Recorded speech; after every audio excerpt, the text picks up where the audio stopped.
Today presents Strike Battleship Argent, Book 1 in the Starships at War series, by Shane Lachlan Black.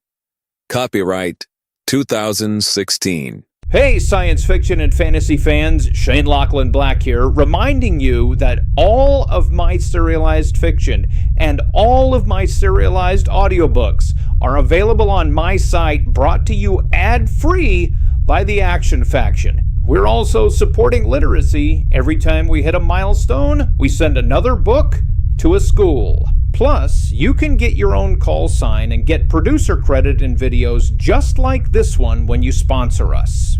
All ahead, battle speed. Chapter 19. Notify Flight 2 and Flight 3. I want an Alpha Strength strike force on a 15-minute alert as soon as possible. Affirmative, Lieutenant. Skywatch out. Yeely unlatched her shock harness, drew her blaster pistol, and went to the hatch. She had just about finished configuring her life support alarm and comlink when the sound of a fist pounding on the outside metal almost made her jump out of her boots. The fist pounded again. "Is anyone in there?" Curtis thought the voice sounded familiar, but after what she had been through the last hour, she wasn't about to take any chances. She leaned close to the hatch, her blaster at the ready. "Identify yourself." "Room service." Yeely tried to keep herself from smiling. "I didn't order anything." "Sorry, Lieutenant, I thought you said you wanted some earplugs." She unlocked the hatch and Moo stepped through. He had burn marks on his armor, and Yeely instantly noticed his weapon was down to 15% reserve energy. Smudges and soot residue covered his chiseled face, but he still managed a grin. "You've been through hell." "That's affirmative, Engineer. We've still got intruders on Deck 31, but they're pinned below the vital energy conduits for Reactor 6. They got 2 of our fusion plants and cut power to all the control systems above Deck 6 just before the missile attack. It couldn't have been timed better." "Any contact with the bridge yet?" Yeely asked with concern in her eyes. "Negative. To be honest, the only people I've had a chance to talk to in the last hour have been wounded Marines and medics. Sickbay set up a triage in the machine shop loading area on Deck 19. "Then you need to take command, sir," Yeely said in a matter-of-fact tone. "I've got a boarding party to neutralize, Lieutenant. Are you sure there aren't any officers reachable?" "The bridge has been cut off since the first missile impact. I'm in nominal command because, frankly, I couldn't find anyone who outranks me until now." "You stay in command, Lieutenant. You know the ship a hell of a lot better than me. I'll make sure you get to the bridge, or at least someplace where you can run things until we figure out what happened on Deck 1. Moo keyed his mic. "Dog block, this is Chuck Wagon, brass secured. Rendezvous at Point Indigo, confirm." A moment passed. "Confirmed, Chuck Wagon, dog block out." Moo hefted his weapon. "Let's go join the party, Lieutenant. I'll take point. You cover. Anything to get out of this phone booth for a few minutes." Chapter 20. A few minutes later, a dozen members of Dog Block were escorting the Argent's chief engineer to the deck, 29 magnetolifts. The ad hoc Marine Defensive Unit had been formed by the Major from the unwounded strays and mongrels he managed to scavenge after the Oxcon 7 explosion. Damage above and below the strike point had prevented reinforcements from helping the stranded soldiers directly, so the Major had ordered the men he could find to cut their way through to the lower deck and fight their way back to the lifts. It was the long way around, and it was dangerous, but they had finally joined up with a squad of fresh rifles without sustaining any further casualties. Now that they had access to the lifts, they could form a perimeter and isolate the threat. "Moo to bridge." "That's not going to work until we can restore power above Deck 6. Yeely sighed. "How long will that take?" "No clue from here. I have to see what they did first. My guess is the damage control parties can't restore the connections because the intruders found their way into one of the automatic routing subsystems. Until I get up there and switch the system back to manual routing, they're on emergency power only. That plus the fact the anti-intruder system is off controls presents us with a number of related problems." One of the escorting Marines punched the code in for the magnetolifts. "What about their personal comlinks?" a fresh-faced young PFC asked. Moo raised an eyebrow. Ma'am," the PFC added quickly. "Power levels private. Argent has been jamming everything except wired connections. Since they set off that firecracker in Ox 7, so have the intruders," Yeely replied. "I'm sure Zoni is up there trying to make it work right now, but without those subsystems, she just doesn't have the horsepower yet." "Where to, Lieutenant?" Mu asked as the gantry gate opened. "Skywatch STC. If we can't get to the bridge, we'll have access to most of the command functions from there." Chapter 21. The magnetolift opened into a scene of abject chaos. The observation deck outside STC Command was nearly covered in scoring, scorch marks, and impact points. Flashes of weapons fire were going off inside the darkened control room. Mu gave the rest of his squad an abrupt hand signal, and the Marines advanced on the access hatch. Forward and aft of the starboard side bulkhead, Yili could see the sweeping dorsal surface of Argent's hull. She felt a little twinge of pride when she noticed rail cannons 3 and 4 were still oriented for an off-starboard shot. It was pretty clear at this point they may have been the difference. A debris cloud and intermittent venting atmosphere were occasionally visible over the leading edge of the port quarter. From this vantage point, Yili could see the superstructure of the bridge, but at this angle it was hard to make out any details or possible damage. She did note all the forward running lights were still dark. She cursed the fact she couldn't get forward far enough to evaluate the problem. The fact remained DSS Argent was badly wounded. Lieutenant Curtis felt the difficult-to-ignore urge to get out there and evaluate the damage, everything else be damned, but she also knew the ship needed stable command and control. Without it, they were defenseless, and based on the events of the last hour, she was fairly certain there were more attack cruisers out there. If the next one arrived at the wrong time, it could make the situation dramatically worse in a hurry. 2 heavily armed Marines bracketed the hatch while 2 more took up head-on positions, ready to fight their way into the room if need be. The STC control room had become unsettlingly quiet in the few moments since their arrival, as if whomever was inside was preparing for something. Mu moved up and keyed his command access code into the small control console. The lights shifted from amber to green and the hatch opened. "Argent Marines, acknowledge." Silence. "Argent Marines." Shane Lachlan Black here. I built a bookstore on a site called getabook.today. It's where I make our work available to readers like yourself. This is our catalog. All these books are real. 81 titles, 18 collections, 2 million words. All the covers were produced by my studio. All the books are human-authored by me. Getabook.today does all the things other bookstores do. Here's how it works. You will find the sections of the store in the menu. Getabook.today works on both mobile and PC. Find a book you like and click or tap to get to the book page. Some books have trailers and audio samples. Some have editorial and reviews. Some have sample chapters.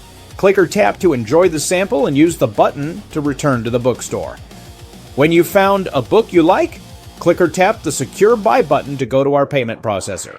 We have industry-standard secure ordering and a 7-day money-back guarantee on digital purchases. We ship paperbacks and hardcovers in the U.S. and internationally.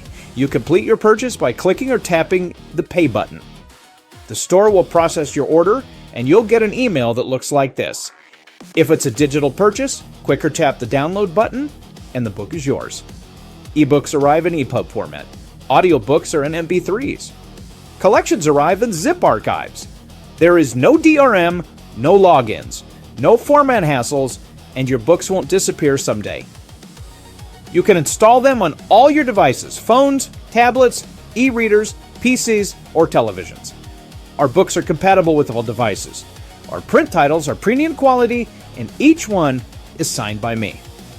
When you make a purchase from our store, you are directly supporting artists and an author.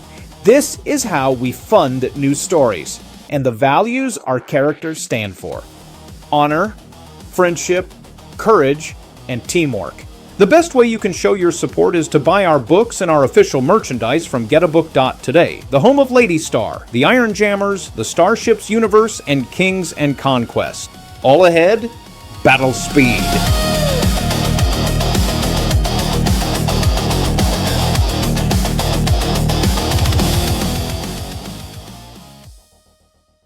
Mu looked to Yili and she nodded. He signaled his men to advance. The 2 at the door moved inside and took up defensive positions with side-to-side fields of fire. The 2 head-on riflemen advanced quickly and secured lines of sight. "Clear! Clear!" The major rolled around the edge of the bulkhead and stood the doorway, TK-40 at the ready. "Nobody home, sir." Yeely was getting that feeling something was just off enough that it didn't make sense. She had just ordered Skywatch to ready a strike force on the flight deck. There was weapons fire. Where did everyone go? I don't like it, Moo. I gave this station orders 10 minutes ago. Correction, Lieutenant. You gave me orders 10 minutes ago. Moo whirled. Yeely felt the cold business end of a blaster pistol press against the side of her head. The voice behind her spoke in a commanding tone. Weapons down, gentlemen, or I'll vaporize the lieutenant's head and most of this deck with it. Standing behind Yeely in a somewhat dilapidated Marine colonel's uniform was a man that looked to be at least in his 60s. He wore a fancifully styled mustache and had thin, slicked-back gray hair. His eyes were small and gleamed with menace. That was not a request, Major.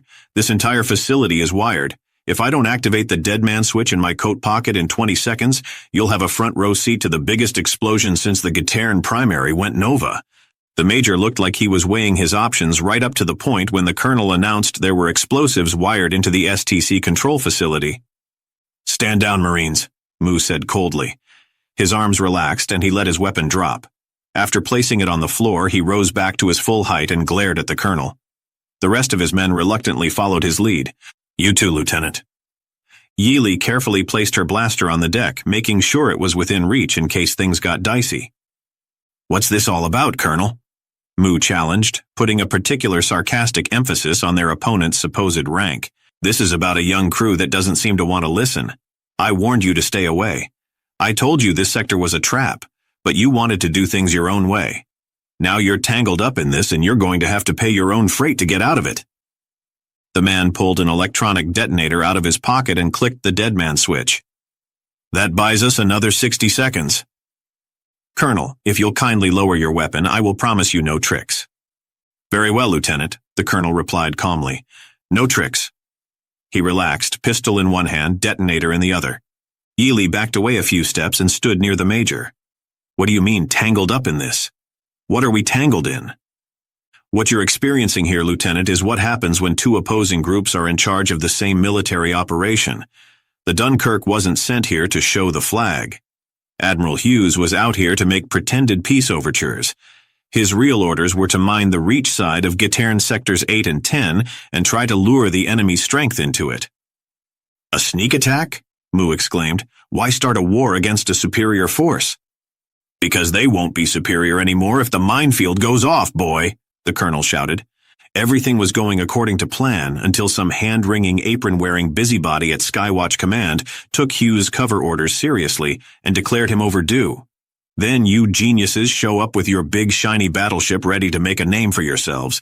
If enemy command sees you here without a good explanation, they'll think Hughes is up to something, and it will blow the whole operation straight to hell. Then it was you who fired on a Skywatch vessel, sir? Yeely asked. You tried to blow up 2 of my reactors? You had to be stopped. Moo wasn't buying a word of it. There was something else going on here, and he was bound and determined to get at it one way or another. Colonel, where is this enemy fleet of yours? So far we've seen one ship. An old automated hull with a set of pre-programmed drills plugged into its Navicomp and battle computer. You saved us the trouble of disposing of it. The Colonel clicked his deadman switch again. That old hull almost took our port quarter off, Yeely snapped. That's an act of war, sir, no matter what your rank or your supposed orders. Grow up, Lieutenant. I didn't come all the way out here to listen to your idealistic accusations or your histrionics about who hit who first. The older officer gestured in the direction of Barker's asteroid. The strike force on the opposite side of that asteroid field is anchored by 12 heavies, including 4 carriers. When they move on Core's edge, there will be 15 billion lives at stake, and that's a hell of a lot more important than a new paint job. Now I'm going to ask you this one time, Major, as I'm presuming you are in charge of this little field trip. Are you going to join the winning side or not? Moo's face darkened. The Colonel stared right back at him.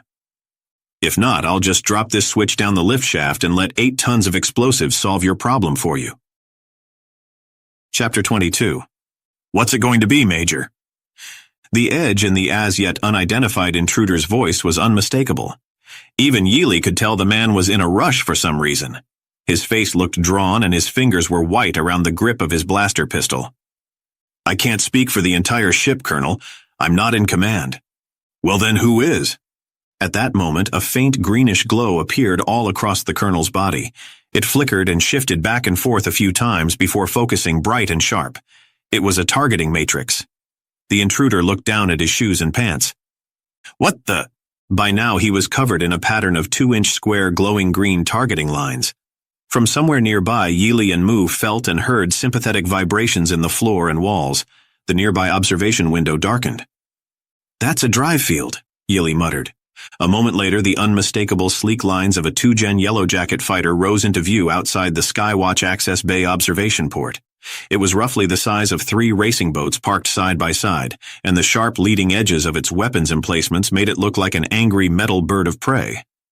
On its forward edge was the proud emblem of Argent Squadron 4, the Tiger Sharks. At its controls was Captain Jason Hunter. A blinding green targeting laser illuminated the shocked colonel's face and then performed a mass and position scan of his entire body. The fighter's short-range guns rolled out of their inboard weapons bays and locked into place. The targeting grid reflected from the colonel's jacket and clothing shifted red. Hunter's voice came over the intra-ship. I believe I have you covered, Colonel. The rest of the story is only one keyword away. Visit jumpline.click in your browser. New keywords are activated every day. Get access to our entire catalog of science fiction, fantasy, and gamelit.